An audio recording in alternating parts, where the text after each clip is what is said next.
नमस्कार। आज हम गोता लगा रहे हैं जीवन की सबसे छोटी पर शायद सबसे कमाल की चीज में, कोशिका यानी सेल। नमस्कार। हाँ, वो इकाई जिस पर सब कुछ टिका है। बिल्कुल।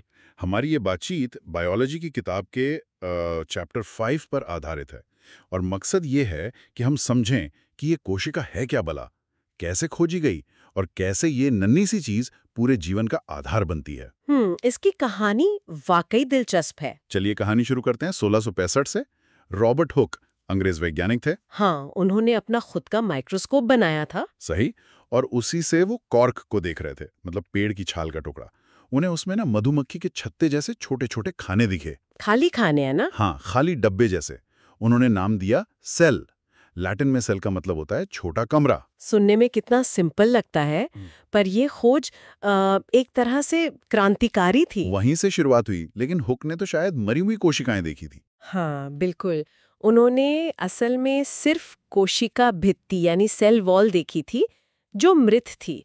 असली मजा तो तब आया जब कुछ साल बाद 1674 में Leeuwenhoek, Antony von Leeuwenhoek. Exactly उन्होंने तालाब के पानी में माइक्रोस्कोप से देखा और उन्हें पहली बार जिंदा तैरती हुई कोशिकाएं दिखीं। बैक्टीरिया, प्रोटोजुआ, सोचिए कितना रोमांचक रहा होगा। अरे वाह, मतलब पहली बार जीवन को इतने करीब से देखना। इन्हीं खोजों ने फिर कोशिका सिद्धांत, सेल थ्योरी की नींव रखी होगी। हाँ, बिल्कुल।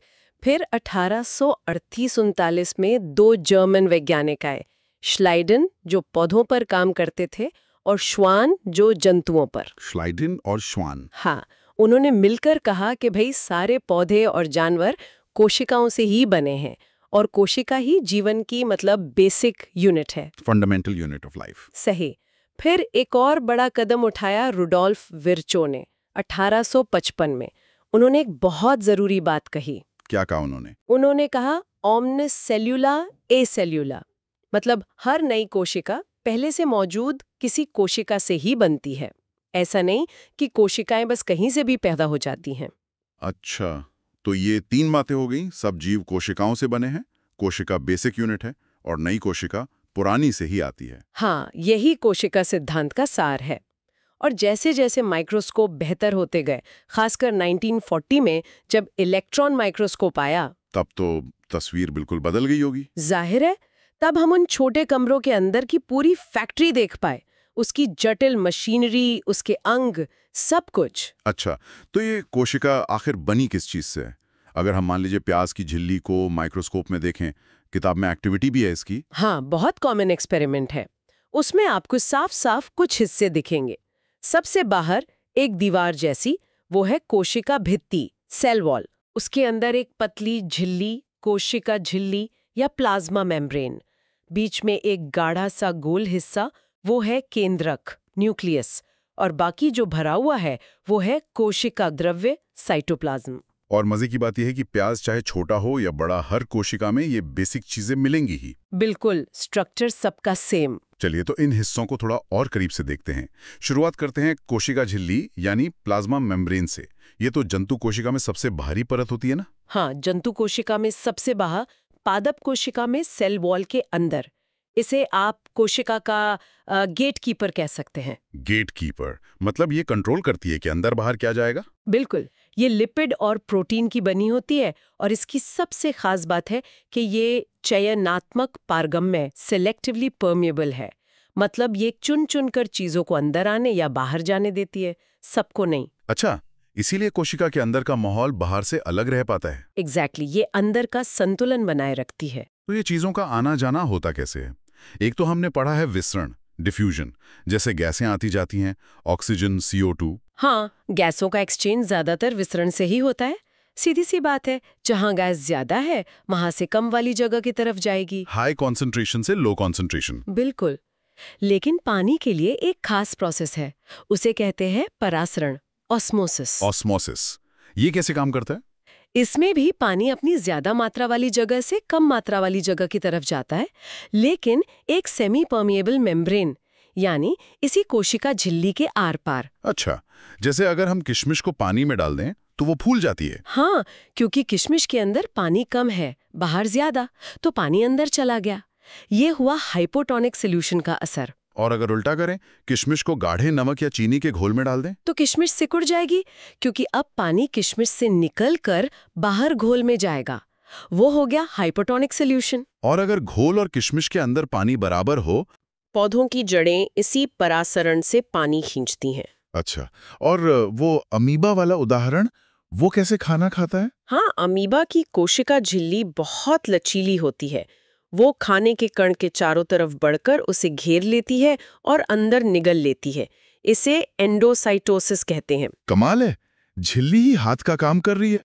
अब आते हैं कोशिका भित्ति पर, सेल वॉल। ये तो सिर्फ पौधों में होती है। पौधों में, फंगस में, बैक्टीरिया में भी होती है, जंतु कोशिका में नहीं। ये प्लाज्मा झिल्ली के भी बाहर एक और मजबूत परत है। किस चीज की बनी होती है?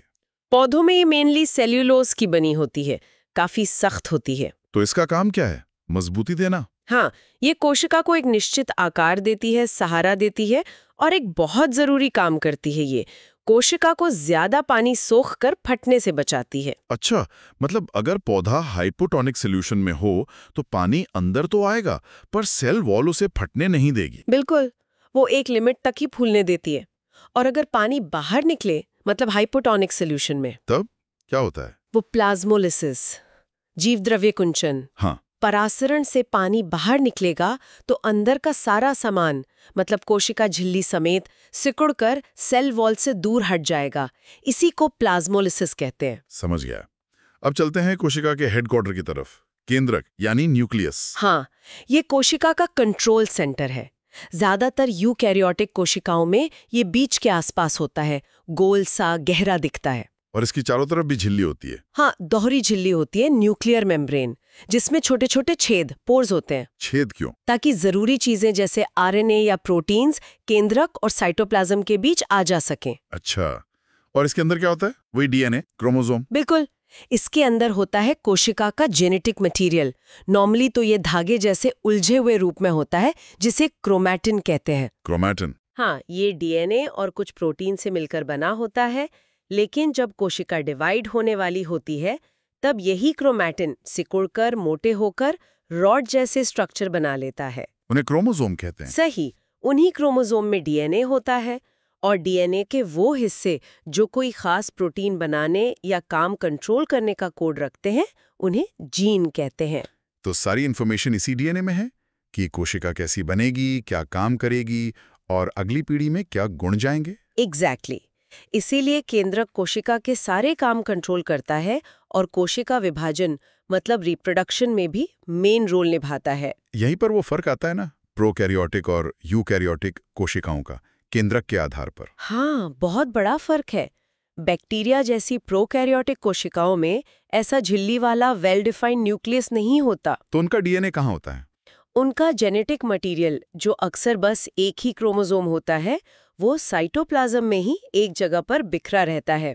उस जगह को न्यूक्लियोइड कहते हैं। और उनमें झिल्ली वाले ऑर्गेनेल भी नहीं होते, जैसे माइटोकॉन्ड्रिया वगैरह? नहीं, प्रोकैरियोटिक सेल बहुत सिंपल होती हैं और साइज में भी बहुत छोटी, करीब 1 से 10 माइक्रोमीटर। जबकि यूकैरियोटिक कोशिकाएं, जैसे हमारी या पौधों की, उनमें प्रॉपर झिल्ली वाला न्यूक्लियस होता है, जिसमें 1 से ज्यादा क्रोमोसोम होते हैं, और उनमें कई तरह के झिल्ली से घिरे ऑर्गेनेल भी पाए जाते हैं। ये साइज में भी काफी बड़ी होती हैं, 5 से 100 माइक्रोमीटर तक। तो ये ऑर्गेनेल ही यूकैरियोटिक कोशिका की असली मशीनरी हैं। ये सब कहाँ होते हैं? साइटोप्लाज्म में? हाँ, ये सब कोशिका द्रव्य यानी साइटोप्लाज्म में तैरते रहते हैं। साइटोप्लाज्म वो जेली जैसा पदार्थ है जो प्लाज्मा मेम्ब्रेन और न्यूक्लियस के बीच भरा है। और इन्हीं ऑर्गेनेल्स की वजह से कोशिका में काम का बंटवारा होता है, डिवीजन ऑफ लेबर। बिल्कुल, हर ऑर्गेनेल का अपना एक खास काम है, जिससे कोशिका जिंदा रहती है और अपना फंक्शन करती है। तो चलिए कुछ मेन ऑर्गेनेल्स की बात करते हैं। पहला नाम आता है एंडोप्लाज्मिक रेटिकुलम, ER। ये कैसा होता है? ये झिल्लीदार ट्यूब्स और शीट्स का एक बहुत बड़ा जाल है। समझ लीजिए साइटोप्लाज्म में फैला हुआ एक नेटवर्क। अच्छा। इसके भी टाइप होते हैं, रफ और स्मूथ। हाँ, रफ ER यानी RER की सतह पर छोटे छोटे दाने चिपके होते हैं, वो राइबोसोम है। राइबोसोम? ये क्या करते हैं? राइबोसोम प्रोटीन बनाते हैं, तो RER का मेन काम हुआ प्रोटीन सिंथेसिस। और स्मूथ ER, उस पर राइबोसोम नहीं होते? नहीं, स्मूथ ईआर यानी एसईआर लिपिड यानी वसा और स्टेरॉइड बनाने में मदद करती है। और एक और जरूरी काम है डिटॉक्सिफिकेशन, मतलब दवाओं या जहरीली चीजों को बेअसर करना। लिवर सेल्स में ये एसईआर ज्यादा होता होगा फिर। हाँ बिल्कुल, ईआर ट्रांसपोर्ट में भी मदद करता है और सेल मेम्ब्रेन बनाने में भी इसका रोल है। तो ईआर ने प्रोटीन और लिपिड बना दिए, फिर उनका क्या होता है? यहाँ गोल्जी apparatus का रोल आता है। एग्जैक्टली। गोल्जी एपरेटस, जिसे कैमिलो गोल्जी ने खोजा था, ये चपटी थैली जैसी सिस्टर्नी का एक ढेर होता है, एक के ऊपर एक सजी हुई। दिखने में कैसा? वाईफाई सिग्नल जैसा? हाँ, कुछ वैसा कह सकते हैं। इसका काम है ईआर से आए प्रोटीन और लिपिड को रिसीव करना, फिर उनको मॉडिफाई करना, सॉर्ट करना, पैक करना। पैक करना मतलब उन्हें छोटी छोटी थैलियों वेसिकल्स में बंद करना और फिर उन पैकेट्स को उनकी सही जगह पर भेजना, चाहे वो सेल के अंदर कहीं हो या सेल के बाहर। इसे सेल का पोस्ट ऑफिस या पैकेजिंग सेंटर भी कहते हैं। अच्छा, ये लाइसोसोम बनाने में भी मदद करता है। हाँ, गोल्जी से ही लाइसोसोम भी बनते हैं। तो लाइसोसोम क्या है? इन्हें कोशिका का सफाई कर्मचारी या कचरा डिपो कहते हैं। हाँ, कह सकते हैं। ये छोटी छोटी थैलियां होती हैं जिनमें बहुत पावरफुल डाइजेस्टिव एंजाइम्स भरे होते हैं। डाइजेस्टिव एंजाइम मतलब पचाने वाले। हाँ, इनका काम है सेल में बाहर से आए फॉरेन मटेरियल जैसे बैक्टीरिया या वायरस या खाने के कणों को पचाना। और सिर्फ यही नहीं, सेल के अंदर जो पुराने टूटे फूटे ऑर्गेनेल हैं उनको भी ये खत्म करके सेल को साफ रखते हैं। अच्छा, वेस्ट मैनेजमेंट सिस्टम। लेकिन इन्हें सुसाइड बैग्स, आत्मघाती थैली भी कहते हैं। ये क्यों? वो इसलिए कि अगर कभी सेल बहुत बुरी तरह डैमेज हो जाए या बीमार पड़ जाए तो ये लाइसोसोम फट सकते हैं और तब इनके एंजाइम अपनी ही पूरी सेल को पचा डालते हैं। अरे बाप रे, मतलब सेल खुद को खत्म कर लेती है? हाँ, एक तरह का प्रोग्राम्ड डेथ मैकेनिज्म है ये। समझ गया। अब आते हैं एनर्जी डिपार्टमेंट पर। Mitochondria, power house of the cell. बिल्कुल सही। ये वो ऑर्गेनेल है जहां सेल्यूलर रेस्पिरेशन होता है, मतलब खाना, ग्लूकोज, ऑक्सीजन की मदद से टूटता है और एनर्जी रिलीज होती है। किस रूप में? ATP, adenosine triphosphate. ये एनर्जी करेंसी है सेल की। राइट। जैसे हमारे लिए रुपया है, वैसे सेल के लिए एटीपी। सारी एक्टिविटीज के लिए एनर्जी यहीं से मिलती है। इनकी बनावट भी खास होती है ना? हाँ, दोहरी झिल्ली होती है। बाहर वाली तो स्मूथ होती है, पर अंदर वाली अंदर की तरफ मुड़ी रहती है, फोल्डेड होती है। इन फोल्ड्स को क्रिस्टी कहते हैं। क्रिस्टी? इनका क्या फायदा? इनसे अंदर का सरफेस एरिया बढ़ जाता है ताकि एटीपी बनाने वाले रिएक्शंस ज्यादा जगह पर हो सकें, ज्यादा एनर्जी बन सके। और सबसे इंटरेस्टिंग बात, माइटोकॉन्ड्रिया का अपना डीएनए और राइबोसोम होते हैं। हाँ, ये बहुत खास बात है। इसका मतलब ये अपने कुछ प्रोटीन खुद बना सकते हैं। इन्हें न्यूक्लियस के डीएनए पर पूरी तरह डिपेंडेंट नहीं रहना पड़ता। ये तो कमाल है, लगभग अपनी मर्जी के मालिक। हाँ, इसीलिए एक थ्योरी है कि शायद ये कभी आजाद बैक्टीरिया रहे होंगे जो यूकैरियोटिक सेल के अंदर रहने लगे। ऐसे ही एक और ऑर्गेनेल है ना जिसमें अपना डीएनए होता है, प्लास्टिड। हाँ, ये तो सिर्फ पौधों में होते हैं। हाँ, प्लास्टिड सिर्फ प्लांट सेल्स और कुछ एल्गी में मिलते हैं। इनके भी अपने डीएनए और राइबोसोम होते हैं, माइटोकॉन्ड्रिया की तरह। प्लास्टिड कई तरह के होते हैं, मेनली 3 तरह के। सबसे फेमस है क्लोरोप्लास्ट। हरे वाले, जिनमें क्लोरोफिल होता है। एग्जैक्टली। क्लोरोफिल सूरज की रोशनी को पकड़ता है और फोटोसिंथेसिस यानी प्रकाश संश्लेषण करता है, जिससे पौधे अपना खाना बनाते हैं। तो क्लोरोप्लास्ट पौधों की रसोई है। बिल्कुल। फिर होते हैं क्रोमोप्लास्ट। इनमें रंगीन पिगमेंट होते हैं, पीले, नारंगी, लाल। ये फूलों और फलों को रंग देते हैं। अच्छा, और तीसरे? ल्यूकोप्लास्ट। ल्यूकोप्लास्ट। रंगीन होते हैं। इनका काम है स्टोरेज। ये स्टार्च, तेल या प्रोटीन को जमा करके रखते हैं। जैसे आलू में स्टार्च होता है, वो ल्यूकोप्लास्ट में जमा होता होगा। सही पकड़ा। ठीक है। अब आखिरी ऑर्गेनेल जो बचा है, वैक्यूल्स यानी रसधानियां। हाँ, ये भी थैली जैसी संरचनाएं हैं। स्टोरेज का काम करती हैं ठोस या तरल चीजों का। ये जंतु कोशिका में भी होती हैं? होती है, पर या तो बहुत छोटी या फिर होती ही नहीं। असली बड़ी वैक्यूल तो प्लांट सेल में होती है। कितनी बड़ी? एक मैच्योर प्लांट सेल में सेंट्रल वैक्यूल इतनी बड़ी हो सकती है कि सेल का 50 से 90% हिस्सा घेर ले। अरे बाप रे, इतना बड़ा? तो इसमें होता क्या है? इसमें पानी भरा रहता है, जिससे सेल को टर्जिडिटी यानी फुलाव मिलता है, सेल सख्त रहती है। इसके अलावा इसमें अमीनो एसिड, शुगर, आयंस और कुछ वेस्ट प्रोडक्ट्स भी जमा रहते हैं। तो ये स्टोरेज टैंक भी है और सेल को शेप भी दे रहा है। हाँ, और कुछ एक कोशिका वाले जीव जैसे अमीबा में फूड वैक्यूल होती हैं जिसमें खाना पचता है, और कॉन्ट्रैक्टाइल वैक्यूल होती हैं जो एक्स्ट्रा पानी बाहर निकालती हैं। तो ये सारे ऑर्गेनेल मिलकर सेल को चलाते हैं।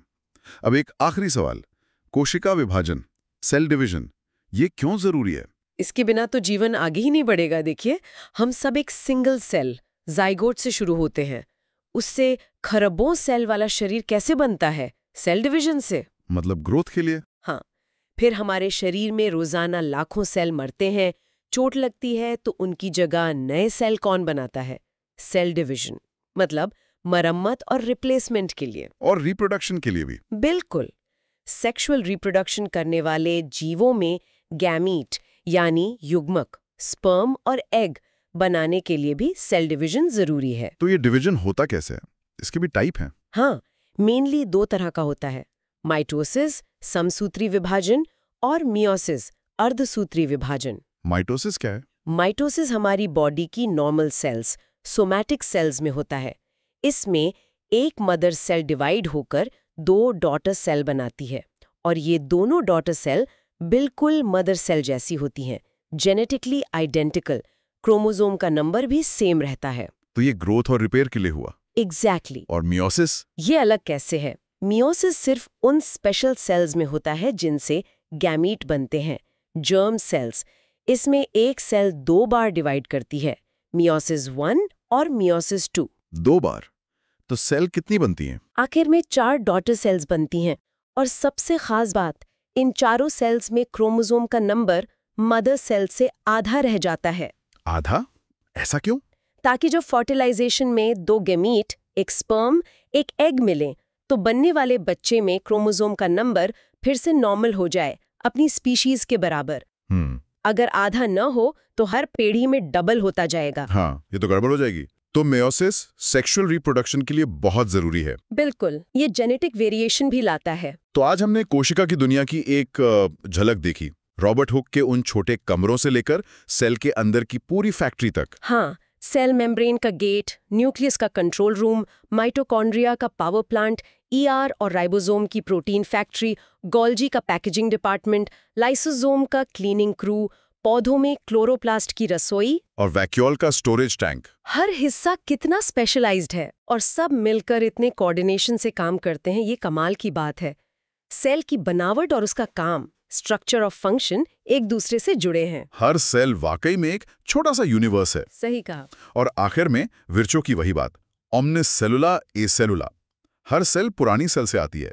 अगर हम इस चेन को पीछे ले जाएं, पीछे और पीछे, अरबों साल पहले तक, तो ये हमें कहाँ ले जाती है? क्या इसका मतलब ये है कि धरती पर मौजूद हर जानदार चीज, हम, आप, पेड़, बैक्टीरिया, सब कहीं ना कहीं उस एक पहली कोशिका से जुड़े हैं? ये जीवन का एक अटूट धागा है, एक निरंतरता। इस पर सोचना तो बनता है। चलिए, इस गहरी और जानकारी भरी बातचीत के लिए बहुत बहुत धन्यवाद। धन्यवाद।